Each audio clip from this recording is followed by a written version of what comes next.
Wahai Nabi, bukan hanya engkau yang mendapatkan cercaan, tuduhan sebagai pendusta. Setiap Rasul sebelum engkau pun mengalami hal yang sama. Maka ketahuilah bahwa ini sunnah perjuangan. Nabi melalui perjalanan yang ditempuh oleh para nabi sebelumnya. Nabi berjuang di medan perjuangan yang ditempuh dilalui oleh para rasul sebelumnya. Sebagai sunnah perjuangan, pasti akan mengalami dituduh dusta oleh kaum kufar yang menentangnya. Di sini ada isyarah kepada kita semua, khususnya yang mewarisi perjuangan baginda Nabi Muhammad SAW. Al-ulama warathatul anbiya. Jadi para nabi itu mengalami penderitaan yang sama, dicerca, dituduh dusta oleh kaumnya, pun demikian Nabi Muhammad. Waqis ala dzalik, maka kiaskan, ini isyarahnya, setiap pejuang yang melanjutkan warisan perjuangan baginda Nabi, para ulama amilin, ya, aulia salihin, mereka pasti akan mengalami hal yang serupa dengan kadar ukuran yang berbeda tentunya. Levelnya tidak sama dengan ujian Nabi. Semakin tinggi derajat seorang hamba, semakin berat ujiannya. Ya, di dunia ini siapakah yang paling berat ujiannya? Para nabi, para rasul.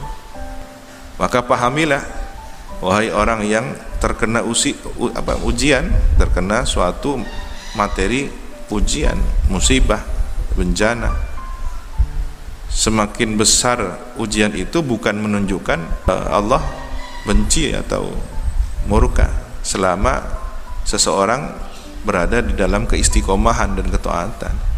Berbeda kalau ahli maksiat. Ahli maksiat dapat ujian, jangan merasa sok suci, oh saya orang baik berarti.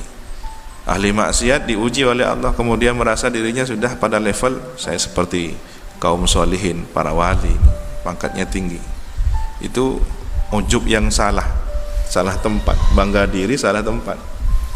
Tetapi ketika seseorang beramal saleh, sudah menghindari maksiat, tetapi masih diuji oleh Allah, itu materi ujian. Kenapa semakin berat? Ya, maka jangan ada bahasa keluhan. Saya sudah sholat, saya sudah puasa, saya sudah mengaji, saya sudah bersedekah, masih saja diuji. Ini bahasa orang yang meragukan tentang Allah Subhanahu wa taala, keputusan Allah Subhanahu wa taala, qada qadar Allah Subhanahu wa taala. Justru semakin berat ujian seseorang yang saleh itu menandakan bahwa di situ ada kebaikan-kebaikan di balik hikmah peristiwa. Apa? Kenaikan derajat seorang hamba. Semakin berat berarti semakin levelnya semakin tinggi, kan gitu. Sebagaimana dalam dunia akademik ada jenjang ujian, maka di dunia spiritualitas, jalan ketakwaan, kesalihan, ya, itu juga ada ujiannya. Wali abdal diuji, mereka lulus akan menjadi anjab, sadat, sampai menjadi aktab, ya. Jangan dikira bahwa di puncak derajat itu ada kesuksesan yang besar tanpa dilalui proses perjuangan. Tidak, pasti mereka menjalani suatu sunnah perjuangan. Orang yang sukses melewati tangga ujian yang berat. Sementara kita seringkali melihat di ujung kesuksesan, tidak di awal perjalanan perjuangannya.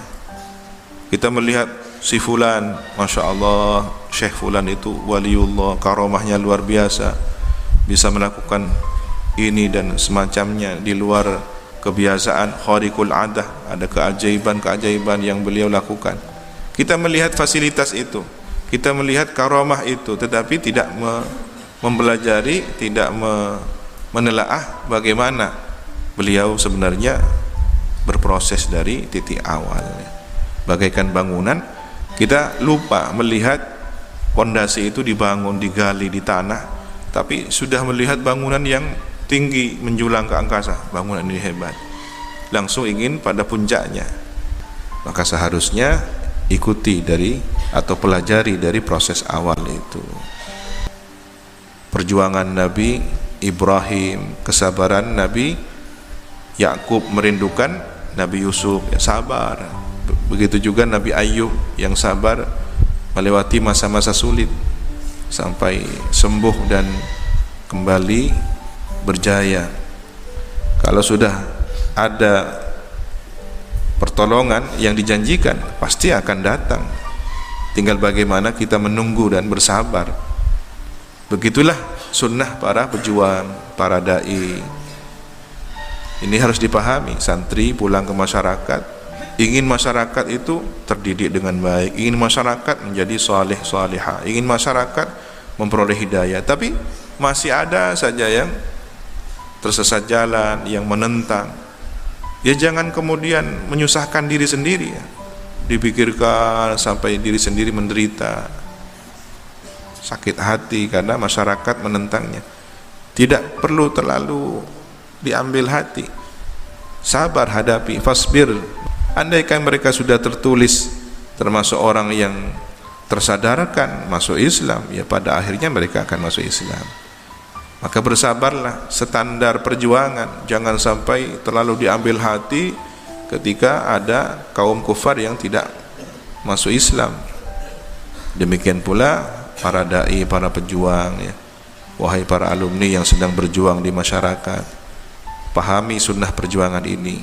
Walakin lam yasha' dzalika, tetapi tidak berkehendak siapa Allah dzalika kepada hal tersebut.